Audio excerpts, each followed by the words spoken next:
मायबाप जनता ही माझं सर्वस्व आहे. पैशासाठी पदासाठी मी दादा राजकारणात काम करत नाही. मला पैशाची भूक नाही किंवा कुठल्या मान सन्मानाचा देखील मला कुठली आवश्यकता नाही.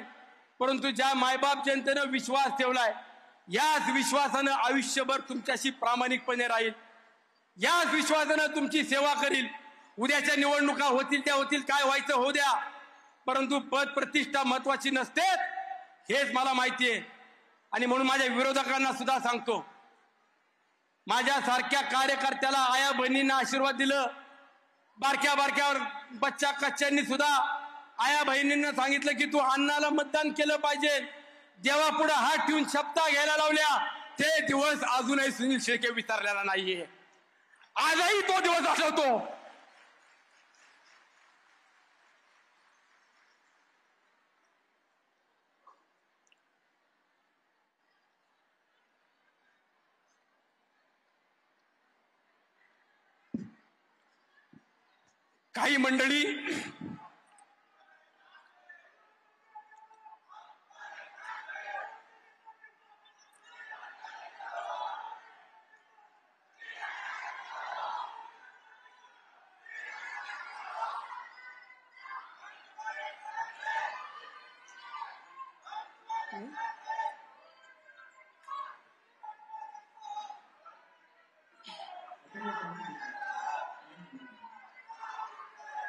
काही मंडळी टीका टिप्पणी करतात, आरोप करतात.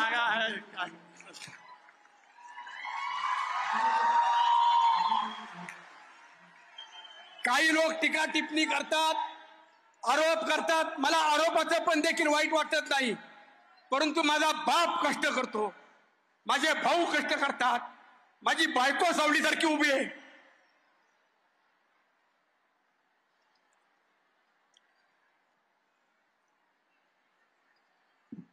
माझे सहकारी माझ्या बरोबर आहेत. आया बहिणींचं पाठबळ आणि आशीर्वाद आहे. मी आज सांगतो, याच लक्ष्मीतून याच भूमिपुत्र, तुमचा पैसा मला नको, तुमचा सन्मान नको. ज्या दिवशी सुनील शेळके पैसा तुमचा माझ्या दाराच्या आत आणील त्या दिवशी सुनील शेळके करता तुमची दारं बंद असतील, हा मला खात्री आहे, मला विश्वास आहे. आणि म्हणून जोपर्यंत तुमच्याशी प्रामाणिक आहे तोपर्यंत तुम्ही विश्वासाने राहा. एवढं या निमित्तानं सांगतो. ज्या माझ्या आया बहिणींना या ठिकाणी बसण्याची व्यवस्था झाली नाही, ज्यांची गैरसोय झाली, त्या सर्व आया बहिणींना विनंती करतो, माझ्यासाठी दादासाठी आलाय, थोडंसं सांभाळून घ्या, जसं मिळेल तसं बसा. धन्यवाद. दादा तटकरे साहेब, पुन्हा एकदा आपलं हार्दिक स्वागत. जय हिंद.